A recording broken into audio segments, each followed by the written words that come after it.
বন্ধুরা good morning, কেমন আছো তোমরা সবাই? আশা করছি তোমরা খুব ভালো আছো আর আমি তো ভালোই আছি। সুজয় হেমন্তী চ্যানেলে তোমাদেরকে স্বাগত জানিয়ে শুরু করছি আজকে একটা নতুন ব্লগ। তো তোমরা দেখতে থাকো, আশা করছি তোমাদের খুব ভালো লাগবে। এখন আমি রোদের মধ্যে বসে আছি আর সকাল 11টা বেজেই গেছে। এই মাত্র খাওয়া দাওয়া কমপ্লিট করে ছাদে এলাম। আর আজকে আবার তোমাদের দাদাভাইয়ের প্রোগ্রাম ঢুকেছে, ও নিচে ব্যাগ ট্যাগ গোছাচ্ছে। কালকে যেহেতু সরস্বতী পুজো, কালকের প্রোগ্রামটা ক্যান্সেল হয়েছে, কালকে আর করবে না, আজকেই যেহেতু যাচ্ছে সে তার জন্য। তো আমি ছাদে এখানে বসেছি, ভালো করে তাকাতেও পারছি না, রোদটা এত ভালো লাগছে গায়ে কি বলবো। আর এদিকে বাবা আর বিতানি কাজ করছে, চলো তোমাদের দেখাই। ওই দেখো বাবা ওদিকে বসে আছে, তেল ঢালছে, আর বিতানি এদিকে ফাটাচ্ছে। তো এটা হচ্ছে সে বিউলির ডাল যেটা বলে সেই ডালটা। তো এখানে কিছুটা বেশি হয়ে গেছিলো, সেটা নিয়ে মা আজকে বড়ি দেবে, তো তার জন্যই এখানে ডাল ফাটানো চলছে, এরকমভাবে ফাটাচ্ছে বিতানি। আর এটা আমাদের সেই রস বড়া হয়েছিল, সেই রস বড়ার জন্য বিউলির ডাল ভিজানো হয়েছিল, তো সেখান থেকে অনেকটা পরিমাণে বেঁচে গেছিলো। সেটা মা বলছে ফেলে দিয়ে কি করব, ওটা বড়ি দিয়ে দেবো। তো সেইটাই তার প্রিপারেশন চলছে। মা এখন নিচে আছে, আসুক, এলে বড়ি দেবে। কেমনভাবে বড়ি দিচ্ছে না দিচ্ছে সবটাই দেখাবো। তো তোমরা ভিডিওটা দেখতে থাকো, আশা করছি তোমাদের ভালো লাগবে। তো ফাইনালি তোমাদের বড়িগুলোকে দেখাই, একদম চিপসে গেছে, মানে অনেকক্ষণ রোদ পেয়েছে, তারপর দেখাচ্ছি। আর এখানে না পাপ্পু সেই পা দিয়ে দিয়েছিল, আবার সেগুলো নষ্ট হয়ে গেছিলো। আবার এখানে বড়িগুলো দেখো বেশ অনেক কটাই দেওয়া হয়েছে। তো চলো তোমাদের সাথে শেয়ার করে দিলাম। আর সরস্বতী পুজোর জন্য চারিদিকে মানে ঢাক একদম বাজা শুরু হয়ে গেছে, সব দিকে গান বাজনা বাজছে। তো চলো, রোদ ভালোই আছে কিন্তু বড়িগুলো বেশ ভালোভাবে শুকিয়ে যাবে।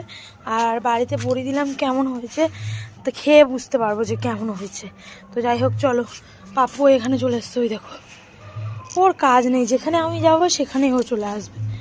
আর রোদ তো ভালোই আছে, জল একটু রোদে দিয়েছিলাম, তো পাপ্পুর অবস্থাটা দেখতে পেলে ওটা খেয়ে নিয়েছে জল। আর এদিকে কুলগুলো দেখো, মানে দেখাই একটু, কুলগুলো এদিকে রোদে দিয়েছি দেখো।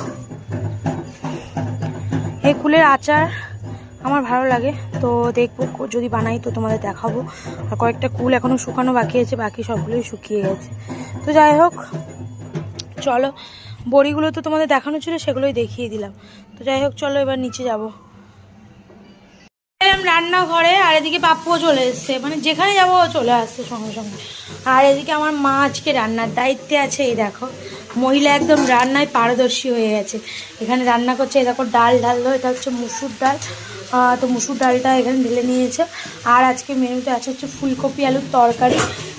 সরো, এখানে মেনুতে আছে ফুলকপি আলুর তরকারি, সেটাই কষাচ্ছে। আর মা শরীরটা আজকে একটু ভালো নেই, তাই জন্য মা কিন্তু রান্না করছে না, আমার মাই করছে, আর আমি সঙ্গে একটু হেল্প করছি। তো যাই হোক, মা এখানে ফুলকপি আলুর তরকারি করছে। তো রান্না এত জোরে জোরে করছে যে কি বলবো। আর এটাতে কি হচ্ছে, পালং শাক সিদ্ধ নাকি, তো এর মধ্যে পালং শাক সিদ্ধ হচ্ছে, ফুলকপি আলুর তরকারি, মুসুর ডাল, পাঁপড় ভাজা হয়ে গেছে। আর ভাজাগুলো কই দেখি, তো আর কি ভাজা হয়েছে চলো তোমাদের দেখাই।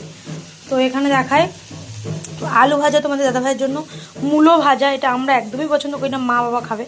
আর এটা হচ্ছে শিম ভাজা, আর এখানে হচ্ছে কাঁচা কলা ভাজা। তো এতগুলো ভাজার আইটেম আছে। আর পাঁপড় ভাজাটা হচ্ছে মুড়ি ড্রামের মধ্যে ঢোকানো আছে। আর এই তরকারিটা হলে কিন্তু আমাদের কমপ্লিট হয়ে যাবে। ডালটা মা ঢুকিয়ে দিচ্ছে ভিতরে। তো লাঞ্চের সময় তোমাদের দেখাবো বলে কিন্তু ঠিক দেখানো হয়ে ওঠে না। আর এটা হচ্ছে বিতানির তেলটা এখানে, আর যা ঢাক ঢাক বাজছে, গান ফান বাজছে, তার জন্য ভিডিও অন করাই যাচ্ছে না। আর ওই বিড়ালটার অবস্থা দেখো, ফুটের মধ্যে শুয়ে আছে, রোদ পোহাচ্ছে আর কি। তো যাই হোক চলো, তোমাদের দাদাভাইয়ের আজকেও কিন্তু প্রোগ্রাম আছে, তো বেরিয়ে যাবে, ওকে চলো সব রেডিমেডি করে দিই। আর এদিকে মা সব কিছু করে নিই, তারপর আমরা কিন্তু রাস্তায় যাবো, তখন তোমাদের দেখাবো। আর এখনকার ভিডিওটা এখানেই এন্ড করছি, দেখা হবে তোমাদের সাথে পরবর্তী ভিডিওতে। তো তখন তোমরা ভালো থেকো, সুস্থ থেকো। এখনকার মতো তোমাদের সাথে টাটা, বাই বাই।